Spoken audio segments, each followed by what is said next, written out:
देहिका का नाम ये कंबोधिलाल है, जैसा ही रंगो रूप है पैसा ही माल है। Hello and welcome. मनी 9 के prime time show money central में आपका स्वागत है। देश की अर्थव्यवस्था और आपकी जेब से जुड़ी तमाम खबरें लेकर हम स्टूडियो पहुंच चुके हैं और आज के लिए मैं हूं आपकी होस्ट प्रियंका संभव और खबरों का विश्लेषण हमेशा की तरह करने के लिए मेरे साथ जुड़ चुके हैं मनी 9 के संपादक अंशुमान तिवारी जी। अंशुमान जी, स्वागत है आपका।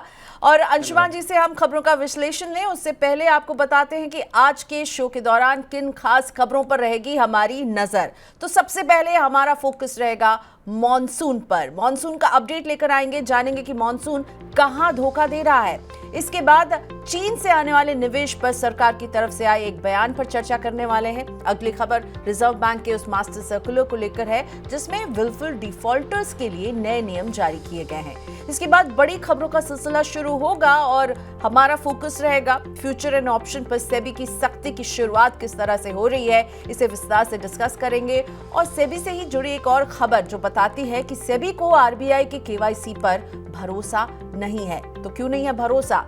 और अंत में टैक्स की खबर में बात होगी कि जल्दी ओल्ड टैक्स रिजीम को बाय बाय कहने की तैयारी हो चुकी है शुरू। क्या खत्म हो जाएगी ओल्ड टैक्स रिजीम? वैसे जब बात टैक्स की हो रही है तो इसका ख्याल रखिएगा 31 जुलाई है इनकम टैक्स रिटर्न फाइल करने की आखिरी तारीख और ये काम आई होप आपने आज के दिन पूरा कर लिया होगा या रात के 12 बजे तक कर लेंगे। चलिए और अब शुरुआत करते हैं खबरों की। मॉनसून सीजन आधा बीत चुका है और केंद्रीय पूल में सबसे ज्यादा अनाज देने वाले राज्य पंजाब और हरियाणा में इस साल मॉनसून की बरसात में भारी कमी देखने को मिली है। पंजाब में सामान्य के मुकाबले 44% कम बरसात हुई है और हरियाणा में भी बरसात की कमी बढ़कर 42% तक पहुंच गई है। दोनों राज्यों में बरसात की कमी से खरीफ फसलों की खेती पर असर पड़ सकता है और पैदावार प्रभावित हुई तो उसकी वजह से केंद्रीय पूल में अनाज की सप्लाई पर असर पड़ेगा। और इसी खबर पर पहला रिएक्शन अंशुमान जी का लेते हैं। अंशुमान जी, अनाज के मोर्चे पर मुश्किलें लगता है बढ़ने वाली हैं। मानसून को लेकर जिस बात की आशंका थी प्रियंका पिछले करीब करीब एक महीने से, और वो अब पंजाब और हरियाणा के खास तौर पर जो उत्तर पश्चिम के राज्य हैं उनके संदर्भ में सच होती दिखाई दे रही है। मानसून का चार्ट हमें हालांकि अभी हरा दिख रहा है और सामान्य और सामान्य से अधिक बारिश पूरे भारत में दिख रही है। लेकिन अगर आप इस आंकड़े को खरीफ की फसल की रोशनी में देखें तो आपको दिखाई देगा कि राइस की सोइंग, जो पैडी की सोइंग है, वो ऑलमोस्ट फ्लैट है। इसमें कोई बड़ी बढ़ोतरी नहीं दिखी है और इसकी सबसे बड़ी वजह यह है कि हरियाणा और पंजाब में करीब 40% का 40% का रेनफॉल डेफिसिट है। यहाँ पर सामान्य से इतनी कम बारिश हुई है और यही दो प्रमुख राज्य हैं जहाँ से खरीफ की में धान की फसल प्रमुख रूप से आती थी। और अब जबकि मानसून जुलाई का महीना लगभग ख़त्म हो चुका है, हम अगस्त की तरफ बढ़ रहे हैं और देश के कई हिस्सों में अतिवृष्टि जैसी, बाढ़ जैसी स्थिति है, लानिना सक्रिय है। यहाँ पर खरीफ की बुवाई पिछड़ती दिख रही है और इससे खरीफ के मौसम में अनाज उत्पादन के अनुमान बिगड़ भी सकते हैं और बाजार ये महसूस कर रहा है कि अनाज की महंगाई पर जल्दी नियंत्रण नहीं हो पाएगा। ठीक है, तो बिगड़े हुए मॉनसून ने कहीं ना कहीं अनाज पर एक तरह से एक नेगेटिव असर डाल सकता है आने वाले समय में। आगे बढ़ते हैं। चीन से एफडीआई को मंजूरी देने की खबरों की पुष्टि करते हुए वाणिज्य और उद्योग मंत्री पीयूष गोयल ने कहा कि सरकार चीन से प्रत्यक्ष विदेशी निवेश को मंजूरी देने पर पुनर्विचार नहीं कर रही है। बजट से पहले संसद में पेश की गई आर्थिक समीक्षा में लोकल मैन्युफैक्चरिंग को बढ़ावा देने के लिए चीन से एफडीआई बढ़ाने की वकालत की गई है। इस पर गोयल ने कहा कि ये समीक्षा सरकार के लिए बिल्कुल भी बाध्यकारी नहीं है। अंशुमान जी, चीन को लेकर सरकार की दुविधा क्या है? चीन को लेकर देखिए, एक दुविधा का एक पहलू फिर सामने आया। नई सरकार आते समय इस बात की चर्चा थी, सरकार की तरफ से ठोस संकेत दिए गए थे कि चीनी कंपनियों को भारत में निवेश की छूट दी जाएगी। बल्कि उदाहरण भी सामने थे। रिलायंस के साथ चीन का जो प्रमुख अपैरल ब्रांड है, गारमेंट ब्रांड है शीन, वो भारत आया। वोल्टास के साथ चीन की एक कंज्यूमर इलेक्ट्रॉनिक्स कंपनी आई। जो कार बनाने वाली कंपनी है मोटर गैराज, वो भारत आई। जिंदल मोटर्स के साथ। और तब ये माना गया था कि भारत सरकार फिर चीन को लेकर उदार हो रही है और कुछ चीनी कंपनियों को भारत में निवेश की इजाजत देगी। हमें यह भी याद होगा कि कई कंपनियों ने भारत में भी मांग की थी कि चीन के इंजीनियर्स को प्रायोरिटी पर, वरीयता के आधार पर वीजा दिया जाए, जिससे कि भारतीय कंपनियों में वो काम कर सकें। अब एकदम फिर तस्वीर बदल गई है।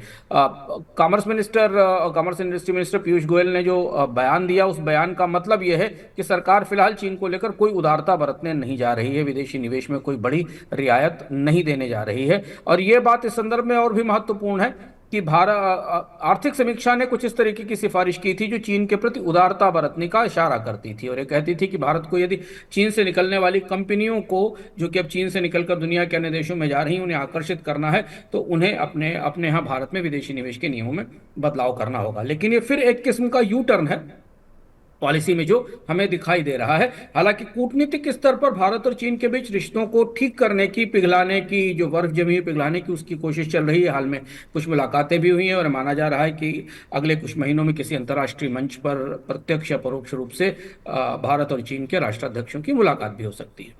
ठीक है, बढ़ते हैं अब अगली खबर की तरफ। वित्त वर्ष 2023-24 में सरकारी बैंकों ने डेट रिकवरी ट्राइब्यूनल के जरिए 13,298 करोड़ रुपए और आईबीसी के माध्यम से 11,936 करोड़ रुपए की रिकवरी की है।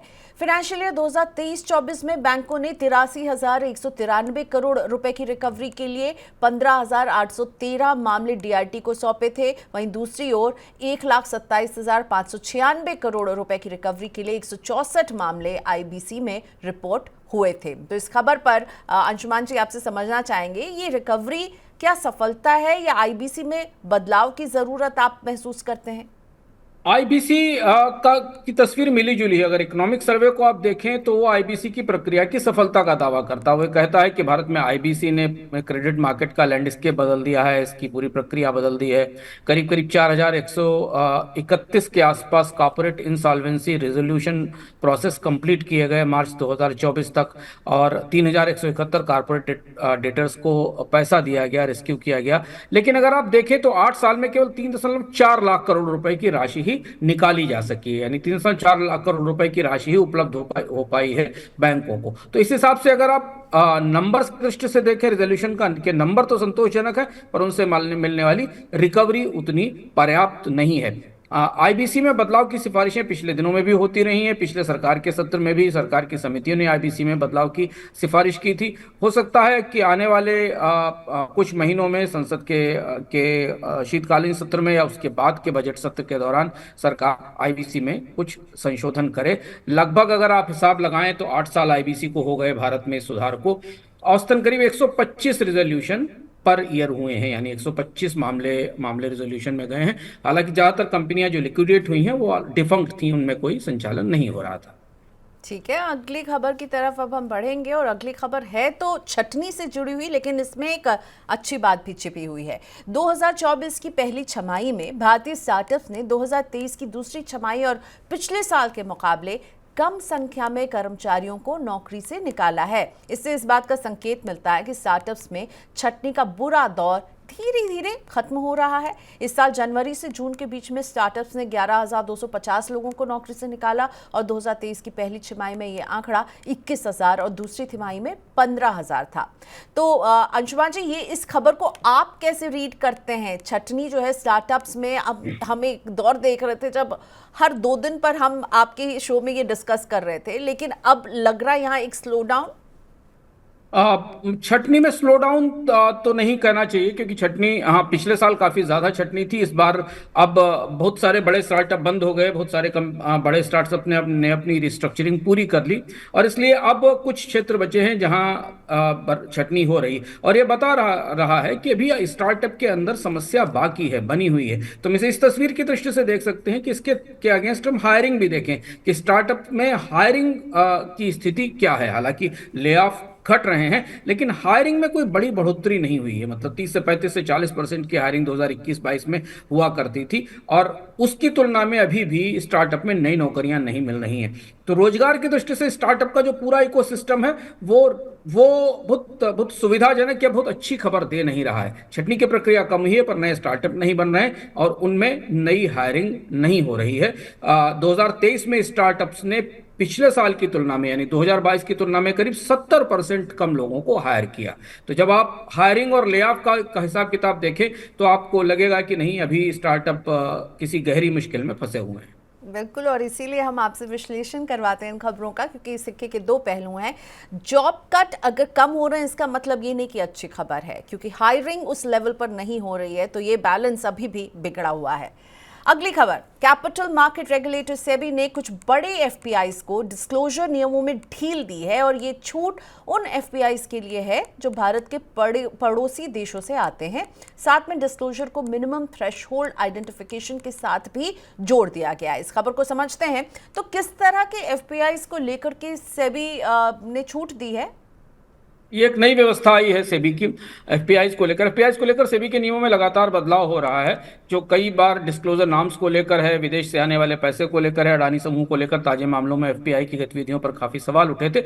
अब एक नई व्यवस्था आई है। सेबी ने यह कहा है कि जो लैंड बॉर्डरिंग कंट्रीज हैं, यानी भारत से जिनकी सीमाएं जुड़ी हुई हैं, स्थलीय सीमाएं जुड़ी हुई हैं, वहां पर स्थापित विदेशी निवेशक अगर भारतीय बाजार में निवेश करते हैं तो उनके मामले में और ज्यादा जानकारी देने की जरूरत है। और जो एलबीसी इनको कहा जाता है अंग्रेजी में, लैंड बॉर्डरिंग कंट्रीज के एफपीआईज जो हैं, इनके फ्लोज मॉनिटर करने के लिए सेबी एक नए तरीके की व्यवस्था ला रहा है। इसमें खास तौर पे सबसे महत्वपूर्ण बात चीन को लेकर है कि चीन को आधार बनाकर भारतीय बाजार में विदेशी निवेश किया जा सकता है, भारतीय बाजार में पैसा आ रहा है। कि कई सारे ऐसा शक है सेबी को कि कई सारे विदेशी निवेशक एफडीआई और एफपीआई के नॉर्म्स को मिलाकर भारत में विदेशी निवेश को उद्योग में लाने के रास्ते दूसरे हैं और शेयर बाजार में लाने के रास्ते दूसरे हैं, जिनको एफपीआई एफडीआई अलग अलग कहा जाता है। इन दोनों को मिलाकर एक साथ भारत के पड़ोसी देशों से बाजार में निवेश कर रहे हैं, और इसलिए सेबी इसके नए नियमों में बदलाव कर रहा है। इसमें सॉवरेन वेल्थ फंड और public retail funds, exchange traded funds और ओवरसीज फंड्स हैं, इनको लेकर भी नियमों में थोड़े परिवर्तन होंगे। अगली खबर रिजर्व बैंक से जुड़ी हुई है। रिजर्व बैंक ने विलफुल डिफॉल्टर्स को लेकर अपना मास्टर सर्कुलर जारी कर दिया है, जिसमें कहा गया है कि किसी भी व्यक्ति या संस्था को विलफुल डिफॉल्टर घोषित करने से पहले बैंक को उनका पक्ष जानना होगा, और इसके लिए उन्हें 21 दिन का समय देना जरूरी कर दिया है। सर्कुलर में कहा गया है कि 25 लाख रुपए से ज्यादा एनपीए वाले मामलों में विलफुल डिफॉल्टर का नियम लागू होगा, और कर्जदार बैंक के सामने अपना पक्ष रखने के लिए किसी वकील की नियुक्ति नहीं कर सकेगा। सर्कुलर में यह भी बात कही गई है कि विलफुल डिफॉल्टर घोषित होने पर व्यक्ति या उससे जुड़ी कंपनियों को बैंक लोन नहीं दे सकेंगे। अंशुमान जी, विलफुल डिफॉल्टर को लेकर नए नियमों से कौन कौन से सवालों का जवाब मिल गया है? विलफुल डिफॉल्टर्स को लेकर पिछले 3 साल से भारत में रेगुलेटर्स के बीच में एक किस्म का पिंग पोंग चल रहा है। सुप्रीम कोर्ट कुछ कहता है, सरकार कुछ कहती है, बैंक्स कुछ कहते हैं, आरबीआई कुछ कहता है, और इसलिए इस बात की अपेक्षा थी कि रिजर्व बैंक एक स्पष्ट नियमावली लेकर आए जिसके जरिए विलफुल डिफॉल्टर्स की पहचान हो सके और उन्हें बैंक उनके साथ कार्रवाई कर सकें। जो ताजे आंकड़े वो बता रहे हैं कि 31 मार्च को भारत में करीब 3.6 ट्रिलियन रुपीज के विलफुल डिफॉल्ट खड़े हुए थे बैंकों के बुक में। अब यहाँ 3 बड़े सवाल थे। पहला सवाल यह था कि सुप्रीम कोर्ट का यह कहना था कि विलफुल डिफॉल्टर्स को विलफुल घोषित करने से पहले, यानी जिन्होंने जानबूझकर बैंकों को चूना लगाया या बैंकों की लूट की है जबकि उनके पास पैसे देने की क्षमता थी, उन्हें विलफुल ऐसा घोषित करने से पहले सुनवाई का मौका दिया जाना चाहिए। बैंक अपने आप इस तरीके का फैसला नहीं कर सकते। इस पर अब रिजर्व बैंक के नियम स्पष्ट रूप से आ गए हैं कि 21 दिन के समय के भीतर बैंकों को उन्हें बताना पड़ेगा, बुलाना पड़ेगा, और इसके बाद बैंक्स उन्हें विलफुल डिफॉल्टर घोषित करेंगे। और रिजर्व बैंक ने अपने नियमों में यह भी कहा है कि जैसे ही उन्हें विलफुल डिफॉल्टर घोषित किया जाएगा, वैसे ही इनके खिलाफ जो आपराधिक कार्रवाई है, जो क्रिमिनल प्रोसीडिंग्स है, बाकी प्रोसीडिंग्स भी शुरू हो जाएंगी। इसके अलावा बैंकों से यह भी कहा गया है कि 25 लाख रुपए से ऊपर के लोन्स पर लगातार नजर रखें और उनमें कहीं कोई जानबूझकर लोन चुकाने की कोशिश नहीं कर रहा है, यानी विलफुल डिफॉल्ट कर रहा है, तो उसके संकेत पकड़ने की कोशिश करें। ठीक है, तो विलफुल डिफॉल्टर से जुड़े नियमों में एक तरह से सख्ती लाने की कोशिश यहाँ पर हो रही है, लेकिन हर पक्ष की सुनवाई को भी अब इसमें जरूरी कर दिया गया है। इसी के साथ अब वक्त है सबसे बड़ी खबर का।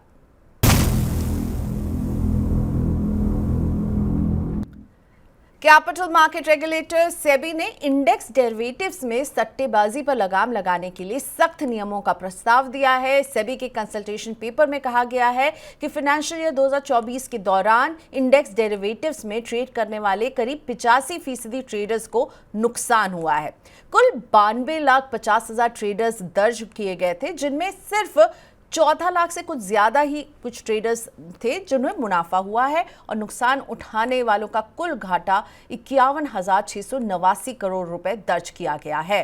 तो सेबी ने ये जो बदलाव किए हैं अंशुमान जी, ये क्या है और जाहिर तौर पर ये जो घाटा हो रहा है और बहुत सारे लोगों को जो नुकसान उठाना पड़ रहा है, इसे प्लग इन तो करना चाहता है सेबी, पर आपको लग रहा है इन बदलावों से मदद मिलेगी?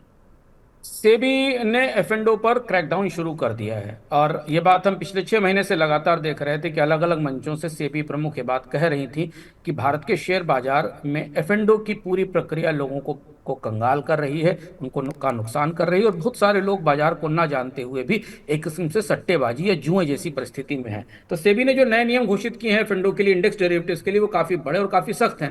जिससे सबसे महत्वपूर्ण कॉन्ट्रैक्ट साइज का है, जो मिनिमम वैल्यू डेरिवेटिव कॉन्ट्रैक्ट की है वो 5 से 10 लाख से बढ़ाकर 15 से 20 लाख पहले फेज में की जाएगी और 20 से 30 लाख सेकेंड फेज में की जाएगी। यानी इन 2 चरणों के बाद छोटे निवेशकों को दूर करने की पूरी कोशिश हो गई है, क्योंकि कॉन्ट्रैक्ट की वैल्यू इतनी बड़ी कर दी जाएगी कि छोटा निवेशक जिसके पास कम पैसा है वो इन कॉन्ट्रैक्ट साइज में ना जा सके।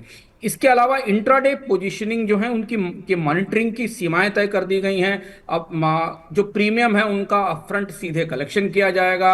इसके साथ स्ट्राइकिंग के नियम भी तय किए गए हैं और सबसे महत्वपूर्ण बात यह है कि जो वीकली ऑप्शंस की एक्सपायरी के नियम है 5 ट्रेडिंग डेज के वीक में, उन्हें एक ही बेंचमार्क इंडेक्स पर रखा जाएगा ताकि बार बार ट्रेडिंग के विकल्प ना मिलें। और इस तरह से एक पूरा कंप्रहेंसिव बेस तैयार हो गया है इंडेक्स डेरिवेटिव्स में फ्यूचर और ऑप्शंस का। यह प्रक्रिया सामान्य फ्यूचर ऑप्शंस की तरफ, यानी समग्र बाजार में जितने भी फ्यूचर ऑप्शंस ट्रेड हो सकते हैं उनकी तरफ भी बढ़ाई जा सकती है। बिल्कुल सही कहा आपने। इंडेक्स डेरिवेटिव कॉन्ट्रैक्ट पर सख्ती के साथ सेबी की तरफ से पूरे फ्यूचर एंड ऑप्शन कारोबार को लेकर भी सख्ती हो सकती है। सेबी चेयरपर्सन माधवी पुरी के बयान से इसके संकेत भी मिल रहे हैं। माधवी पुरी बुच ने कहा कि फ्यूचर एंड ऑप्शन की वजह से भारतीय परिवार सालाना करीब 60,000 करोड़ रुपए गंवा रहे हैं। उन्होंने कहा कि पहले सेबी को ऐसा लगता था कि फ्यूचर एंड ऑप्शन कारोबार में दखल देने की जरूरत नहीं है, लेकिन अब ऐसा नहीं है। अंशुमान जी, लगातार आप भी इसके बारे में बात करते आए हैं और 60,000 करोड़ का ये आंकड़ा बहुत बड़ा है।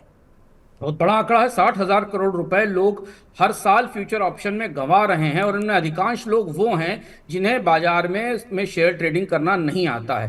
और सेबी चेयरमैन माधवी पुरी बुच ने ये कहा था, जो कंसल्टेशन पेपर आया है उसमें भी ये बात कही है और वैसे भी ये कहा है कि अब ये टेक्निकल इशू नहीं है, ये मैक्रो लेवल का इशू है। यानी भारतीय अर्थव्यवस्था में और शेयर बाजारों की प्रक्रिया में ये बड़ा मामला है कि ये भारत की इकोनॉमिक ग्रोथ को फ्यूचर में डिसरप्ट कर सकता है, क्योंकि परिवार इसमें बर्बाद हो रहे हैं। और इसलिए सेबी ये बता भी चुका है कि 90% एफ&ओ सेगमेंट में जो 90% ट्रेड्स हैं वो लॉस पर खत्म होते हैं, घाटे पर जाकर खत्म होते हैं। और इसलिए अगर आप इस कंसल्टेशन पेपर की भाषा देखें, जो मैं कल रात में पढ़ रहा था, इसकी तैयारियां देखें और इसके अंदर किए गए प्रावधान देखें, तो बिल्कुल ऐसा लग रहा है कि सेबी पूरे एफ&ओ कारोबार को उस तरह से नहीं चलने देगा जैसा ये पहले से चल रहा था। हालांकि एक्सचेंजेस को इसमें दिक्कत है, एक्सचेंजेस का विरोध भी करेंगे क्योंकि उनके रेवेन्यूज इससे जुड़े हुए हैं, लेकिन सेबी ने स्पष्ट रूप से आंकड़ों के साथ कह दिया है कि एफ&ओ कारोबार जिस तरह से हो रहा है वो नहीं होना चाहिए। लोग कर्ज लेकर, लोग क्रेडिट कार्ड के जरिए और इंस्टाग्राम और टेलीग्राम पर अलग अलग तरीके से सूचनाएं पाकर मार्केट में ऑप्शन ट्रेडिंग कर रहे हैं, जो भारत के निवेश की व्यवस्था के लिए चुनौतीपूर्ण है और सेबी को लग रहा है कि इससे बाजार में कोई बड़ा संकट खड़ा हो सकता है। बिल्कुल, ये जो क्विक मनी कमाने की चाह है, इस पर जो है सेबी अपने इन कड़े नियमों के साथ रोक लगाने की कोशिश में जुटी हुई है। सेबी चेयरपर्सन माधवी पुरी बुच ने एक और बात साफ की है कि बैंक केवाईसी का इस्तेमाल म्यूचुअल फंड निवेश या शेयर निवेश के लिए नहीं हो सकता है। उन्होंने फिनटेक कंपनी पेटीएम का उदाहरण देते हुए बताया कि वे अपने रेगुलेशन वाले बाजार में पेटीएम जैसी कंटामिनेशन की अनुमति नहीं दे सकती है। बैंक केवाईसी के म्यूचुअल फंड में इस्तेमाल से जुड़े सवाल पर सेबी चीफ ने यह बयान दिया था। अंशुमान जी, म्यूचुअल फंड में जो लोग निवेश करते हैं उनके केवाईसी को लेकर हम समय समय पर देख रहे हैं, सेबी कुछ नियम लेकर आती रहती है और अब ये बयान जो आया है, आम निवेशकों के लिए इसमें क्या बात छिपी है, आप क्या समझाना चाहेंगे उन्हें? ये खासा अर्थपूर्ण बयान है और इसमें भारत में एक रेगुलेटर दूसरे रेगुलेटर की केवाईसी व्यवस्था पर सवाल उठा रहा है। माधवीपुरी बुच का कहने का मतलब ये था कि पेटीएम जैसी परिस्थिति वो बाजार में नहीं आने देना चाहती। यानी उनका कहना यह था कि जो आरबीआई की केवाईसी की व्यवस्था है उस व्यवस्था में बहुत सारी चूक हुई है और उस चूक का नतीजा सामने आया है कि पेटीएम जैसा सी बड़ी क्राइसिस आई और उसके बाद आरबीआई को बैंकों के और फिनटेक कंपनियों के पेटीएम के केवाईसी के नियम बदलने पड़े। और ऐसी परिस्थिति से बचाने के लिए सेबी का संकेत यह है कि वो बैंकों वाले केवाईसी व्यवस्था को स्टॉक मार्केट पर लागू नहीं करेंगे। जो अभी केवाईसी रजिस्ट्रेशन एजेंसी का सिस्टम है, जो केआरए का सिस्टम है, माधवीपुरी बुच ने कहा कि वो पूरी तरह स्थापित है और रोबस्ट है। अगर आप केआरए के जरिए अपनी केवाईसी वैलिडेट कराते हैं तो आपको केवाईसी प्रोसेस को कैपिटल मार्केट के लिए रिपीट करने की जरूरत नहीं है। संकेत यह है कि जो केआरए सिस्टम है, जिस केआरए सिस्टम के तहत अभी म्यूचुअल फंड या बाकी लोग काम करते हैं, जिसमें कि एक एजेंसी होती है जो एजेंसी आपका केवाईसी प्रमाणित करती है, उस प्रक्रिया को से भी जारी रखेगी और उस तरह से केवाईसी नहीं करेगी जैसी केवाईसी बैंक्स करते हैं। केआरए जो है वो एक ऐसी बॉडी, ऐसी व्यवस्था होती है जो सेबी की तरफ से स्थापित की बताई जाती है और उसकी जिम्मेदारी होती है कि वो कैपिटल मार्केट इकोसिस्टम में जो भी केवाईसी रिकॉर्ड्स हैं उनको अपने पास रखे। तो केवाईसी रजिस्ट्रेशन एजेंसी के जरिए जो है एक सेंट्रलाइज तरीके से केवाईसी पर हमने कुछ कदम उठते हुए देखे, फिर पीछे गए, लेकिन अब इस बयान से साफ है कि उस तरफ ही अब आप बढ़ेंगे जो म्यूचुअल फंड में निवेश करेंगे। चलिए अब बात करते हैं इनकम टैक्स से जुड़ी हुई। ये खबर बहुत अहम है क्योंकि ऐसे संकेत मिलने लगे हैं कि सरकार आने वाले सालों में पुरानी टैक्स व्यवस्था को खत्म कर देगी। मंगलवार को राजस्व सचिव ने कहा कि भारत में आयकर रिटर्न दाखिल करने के लिए 2 नहीं बल्कि एक ही व्यवस्था होनी चाहिए। उन्होंने ये भी बताया कि वित्त वर्ष 2023-24 के लिए अब तक 6 करोड़ से ज्यादा लोग आयकर रिटर्न दाखिल हुए हैं और जिनमें 70% से ज्यादा रिटर्न नई टैक्स व्यवस्था के तहत दाखिल हुए हैं। राजस्व सचिव के बयान से ऐसा लग रहा है कि जल्द ही पुरानी टैक्स व्यवस्था को बंद किया जा सकता है। तो ये अब सरकार आंकड़े के साथ तैयार है। अंशुमान जी, आप हमेशा कहते थे कि आंकड़े तो बताए सरकार, और अब आंकड़ा दे रही है आपको कि भाई नई टैक्स सूची में ज्यादा लोग जो है उसके तहत रिटर्न फाइल कर रहे हैं। तो क्या लग रहा है, अब तैयारी पूरी है? देखिए, इस बात की संभावना पहले से थी। हम लोग बजट के दौरान अलग अलग कार्यक्रमों में चर्चाओं में कह रहे थे कि अब समय आ गया है जब सरकार को 2 टैक्स रिजीम की व्यवस्था खत्म करनी पड़ेगी। 2020 से ये नई टैक्स रिजीम स्टेब्लिश हो गई। पहले ये ऑप्शनल थी, फिर डिफॉल्ट हुई और अब जो रिटर्न फाइल के आंकड़े हमारे सामने हैं उसमें जो 6 करोड़ इनकम रिटर्न फाइल हुए उनमें 70% रिटर्न नई स्कीम में आए हैं। यानी अधिकांश लोग ये मान रहे हैं कि वो नई स्कीम में चले गए और 70% का मतलब ये मान के चलें कि केवल 30% लोग पूरे इनकम टैक्स यूनिवर्स में, टैक्स पेयर यूनिवर्स में ऐसे बचते हैं जो अभी भी पुरानी टैक्स रिजीम में बने हुए हैं। और हमें पता है कि वो लोग हैं जिनके पास होम लोन होंगे, जो 80C की बचतों के साथ अपने बचत की रियायतें लेना चाहते होंगे। लेकिन अब यहां से आप ये मान सकते हैं कि इस साल से इस पुरानी टैक्स रिजीम की उल्टी गिनती शुरू हो रही है। केवल 30% लोगों के लिए सरकार इतनी बड़ी रिजीम को शायद आने वाले समय तक नहीं चलाएगी। अगले साल इनकी संख्या में और ज्यादा कमी आएगी और इस बात की पूरी संभावना है कि अगले साल के बजट में या फिर नए इनकम टैक्स कानून की जिसकी तैयारी हो रही है, जिसके बारे में वित्त मंत्री ने अपने बजट भाषण में संकेत भी दिया था, उसके साथ सरकार इस पुरानी स्कीम का एक सनसेट क्लॉज लगा सकती है और सनसेट क्लॉज के तहत एक निर्धारित अवधि के बाद, एक निर्धारित सीमा के बाद ये स्कीम अपने आप खत्म हो जाएगी और लोग अपने आप स्वचालित रूप से नए सिस्टम में ट्रांसफर कर दिए जाएंगे। तो अलविदा पुरानी टैक्स रिजीम, इसकी शुरुआत कहीं ना कहीं संकेत मिलते हुए नजर आ रहे हैं। लेकिन अंशुमान जी, एक बड़ा सवाल जो हम और आप करते हैं रोज मनी 9 में, बात करते हैं बचत की, बात करते हैं निवेश की, और अगर ऐसा होता है जब हम पुरानी कर व्यवस्था को अगर खत्म करने की शुरुआत करती है सरकार, आपने कहा सनसेट क्लॉज के जरिए खत्म कर सकती है, तो बचतों को लेकर भविष्य में निवेशकों को अब कैसे तैयारी करनी होगी? क्योंकि अब उन्हें बचत करना है अपने लिए, अपने फाइनेंशियल प्लानिंग के लिए, टैक्स में कोई छूट नहीं। हाँ, और ये संकेत एक और भी है जो हम लोग लगातार कहते चले आ रहे हैं, आपने सही कहा कि भारतीय इनकम टैक्स की व्यवस्था अब बड़े ट्रांजिशन के दौर में है। भारत में इनकम टैक्स की व्यवस्था शुरू हुई थी बचतों को प्रोत्साहन देने से, ताकि लोग अधिक से अधिक बचत कर सकें और उसके बदले वो टैक्स बचा सकें। सरकार सैद्धांतिक तौर पर अब इस नीति से पीछे हट गई है और इस नीति को समाप्त करने की तैयारी कर ली गई है। तो जो भी आपकी सेविंग्स हैं, चाहे वो पेंशन्स हैं या फिक्स इनकम सेविंग्स हैं या बैंक अकाउंट हैं या स्मॉल सेविंग स्कीम्स हैं, इन सारी स्कीमों के लिए अब आपको बचत की व्यवस्था अपनी जरूरत के हिसाब से करनी होगी, सिर्फ इनकम टैक्स को देखकर नहीं करनी होगी। दशकों तक भारत में यह परिस्थिति चलती रही थी कि जनवरी फरवरी मार्च में लोग टैक्स बचाने के लिए बीमा पॉलिसी खरीदते थे, स्मॉल सेविंग्स स्कीम्स में पैसा डालते थे। यह व्यवस्था खत्म हो गई है। और चूंकि इस साल नई टैक्स रिजीम में कोई बड़े बदलाव नहीं किए सरकार ने, केवल स्टैंडर्ड डिडक्शन में थोड़ी बदलाव किए और स्लैब्स में मामूली बदलाव किए, तो अब आप ये भूल जाइए कि अगले साल अगले 2-3 बजटों तक इनकम टैक्स के स्लैब में कोई बड़ा चेंज होने वाला है या स्टैंडर्ड डिडक्शन में सरकार कोई बड़ी बढ़ोतरी करेगी। तो 2020 से 2024 के बीच में जो इस नई स्कीम में जो छोटे मोटे परिवर्तन होने थे वो भी इस साल के बजट में हो गए हैं। और अब कोई नई बचत की रियायतें, कोई नई रियायतें शायद अगले 1-2 साल में शामिल नहीं होंगी। इसी स्कीम को स्टेबलाइज किया जाएगा। इसके साथ निवेश पर भी पूरी बचत की व्यवस्था बदल गई इस बजट में, लॉन्ग टर्म कैपिटल गेंस को लेकर, शॉर्ट टर्म कैपिटल गेंस को लेकर। तो अब एक तरह से बचत और निवेश पर इनकम टैक्स के ढांचे में जो लंबे बदलाव थे वो इस बजट में आ गए हैं। तो इस साल के बाद आप अगर अपने टैक्स की प्लानिंग करना चाहते हैं, अगले 3 महीनों में ये रिटर्न भरने का महीना है और उसके बाद अगले साल की आप टैक्स प्लानिंग शुरू करेंगे, तो आप ध्यान रखें कि आपकी बचत और निवेश पर आप टैक्स रियायतों की कोई बड़ी गुंजाइश नहीं है और इसको निगाह में रखकर आपको अपनी बचत की प्लानिंग करनी चाहिए। और 31 जुलाई तक आपको अपना रिटर्न भी फाइल कर देना होगा, इस डेडलाइन को भूलिएगा नहीं। चलिए इसी के साथ अब बढ़ते हैं झटपट खबरों की तरफ।